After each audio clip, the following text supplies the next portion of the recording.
Украина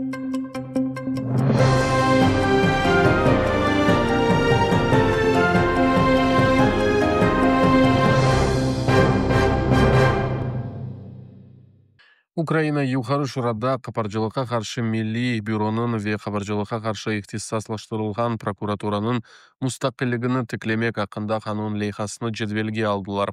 Оны эмди чешит фракциялардан 48 милли депутат дестек этти.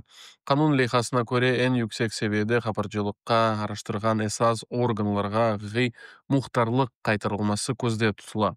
Бу Украин жумиятынын ve Ukraynadaki islahatlarını көзеткен халкара шериклеринин талапларынан биридир. ВСК Набу ve САПнын вазифелерини сынырлаганы акында түшүнүлген 12.414 сайылуу амелдеги канунну тенкит этмек фонунда музакера этили.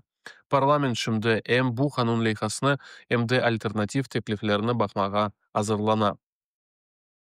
Украина президенти Володимир Зеленский кабаржылыга каршы күреш органларынын мустакылдыгын кефалетлеген ve айны вакытта укук корчалав системасыны Русиянын тесиринден корчалаган канун лейхасынын метинини таздыкланганын билдирди.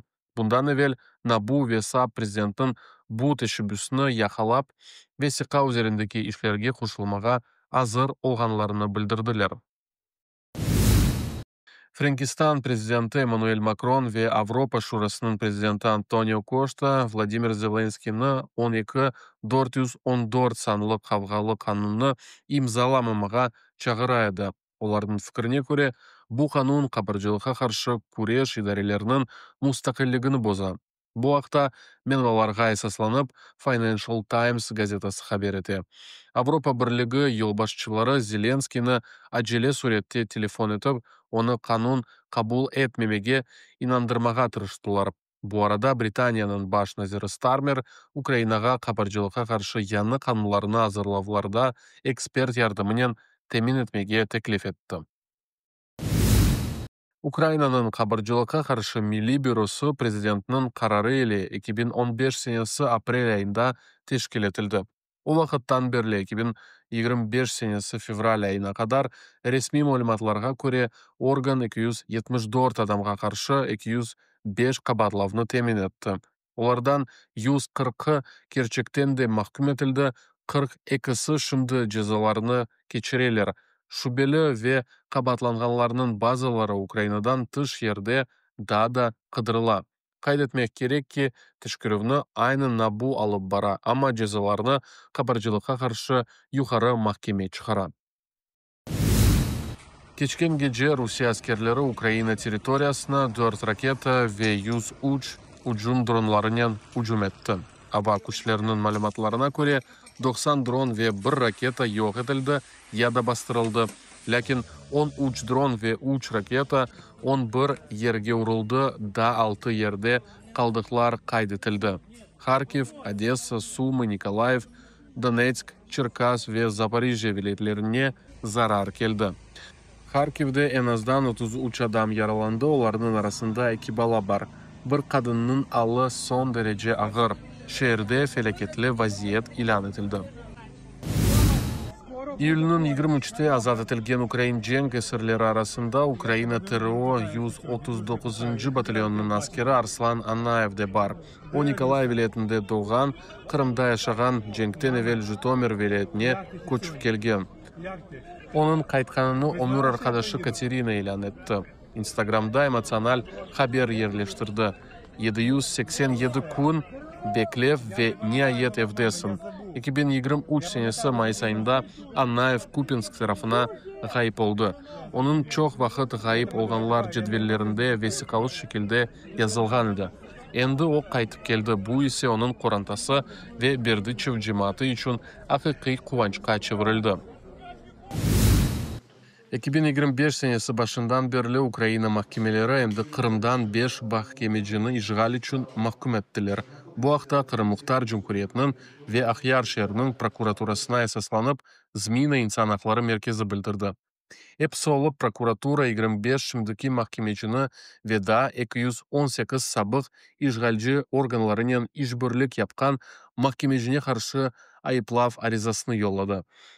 Олар канунсыз юрисдикцияда Украина ватандашларыны такып этүүвдө, Кырымда Русия режимini канунлештирүүвдө кабатланалар. Ишлеринин бакылоого девам этет. Укук корчалав органлары ise илериде жабапкарлыкка чекилмеге ваде этелер. Украинада санкидерсин Кырым мульк ве топрак мунасебетлери назиры деп адландырылган муавини узактан 6 yıl мульк мусаде этилмекнен апске алынды.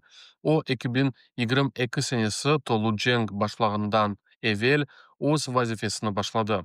Кырым ишгал этилмезден эвел о Украина девлет миграция хизметинде чалышты. Маккеме оны ишгал фаалиетинде ве Русия ишгал идаресине жардым этмекте кабатлы деп тапты. Бу сабық Украин devlet хизметчилери душман тарафына кечкенлери ве шимди бунун үчүн жинайы жабапкерлыкка органларынын да бир мисалыдыр. Америка Кошмо Штатларынын президенти Дональд Трамп Авропа Бирлиги Украинага берилежек Америка арбий техникасынын 100% фиятын капатмага ыраазы болгонун билдирди. Onun aytkanına göre, biz teminleymiz, olar akça төлей ve bu sxema Amerika Koşma Ştatlarga tek öz ittifakdaşlarına yardım etmege değil de öz müdafaa sanayisini zenginleştirmege imkan verir. O hem de NATO memleketleri tarafından müdafaa masraflarının 2%dan 5%'a kadar artkanını kaydetti. Bu ise Amerika korporatsiyalarının mukaveler yapmak için yanı imkanlar açtı. Трамп Америка Кошмо Штатларынын эвелки жол башчылыгыны башка devletlerге бедава жардам көрсөтгени үчүн бир кач кере тенкит этти. Таиланд ve Камбоджа арасында хавфлы эскалация ола. Гечелери Камбоджа аскерлери Таиланд топрагына град системаларынын топ атешini ачты. Көйлерге, хастаханелерге ve ibadethanelерге урдулар.